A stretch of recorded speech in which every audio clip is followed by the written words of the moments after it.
एहसास तकलीफ तब होती है जब लोग जिंदा रह जाएं और रिश्ते मर जाएं। कुछ रिश्तों का हम अपने हाथों से खून करते हैं और कुछ अपनी मर्जी से दूर होते चले जाते हैं। दोनों सूरतों में वजह एहसास की अदम मौजूदगी होती है, जो इंसानों को उनके प्यारे रिश्तों से दूर करती है। जैसे ही हम एहसास की गहराई में जाएं, तो इतनी वुसअत मिलती है कि इंसान चाहे भी तो उस दायरा वुसअत से नहीं निकल सकता। एहसास न हो तो रिश्ते अधूरे से लगते हैं। नामुकम्मल रिश्ते कभी भी जिंदगी पुरसुकून नहीं गुजारने देते। एक कमी और खला जो एहसास की अदम मौजूदगी की वजह से रिश्तों में पैदा होता है, वो कभी भी पूरा नहीं होता। एहसास लफ्ज बजाते खुद इतना नरम और नाजुक है कि बोलते हुए भी अपना एहसास दिलाता है।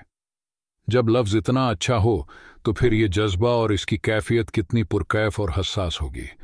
इंसानी समाज में एहसास प्यार और मोहब्बत की पहली सीढ़ी का नाम है।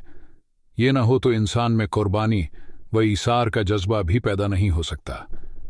या यूं कहा जाए कि एहसास खत्म हो जाए तो इंसानियत मर जाती है। जिनके दिल सख्त और मुर्दा हों वो इस कैफियत से नाआशना होते हैं। एहसास करने और करवाने वाले लोग बहुत कीमती और लाजवाब होते हैं। जो एहसास का कुर्ब हासिल करते हैं उनकी मंजिलें भी रोशन और हमवार होती हैं। इंसान को किसी भी तकलीफ का एहसास उस वक्त तक नहीं होता जब तक वो खुद उस तकलीफ से न गुजरे।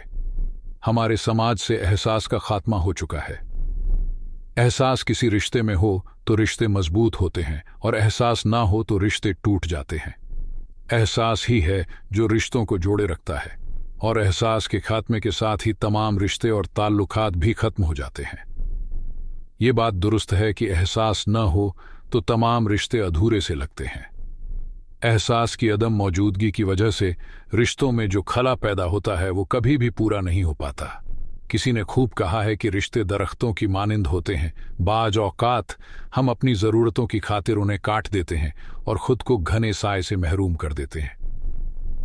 ये हमारी अखलाकी जिम्मेदारी है कि हम अपने इर्द गिर्द का जायजा लें और अगर किसी को हमारी ज़रूरत है तो अपनी हैसियत के मुताबिक उसकी ज़रूरत को पूरा करने की कोशिश करें, क्योंकि यही एहसास है जो बंदों से हो तो अल्लाह के कुर्ब से आशनाई मिलती है।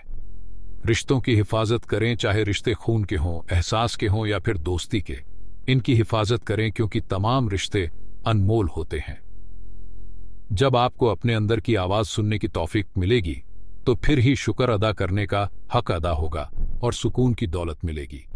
इसलिए अपने इर्द गिर्द का जायजा लिया करें कि किसको आपकी कितनी और कैसी ज़रूरत है और अपनी हैसियत के मुताबिक उसकी ज़रूरत को पूरा करने की कोशिश करें, क्योंकि यही एहसास है जो बंदों से हो तो अल्लाह के कुर्ब से आशनाई मिलती है।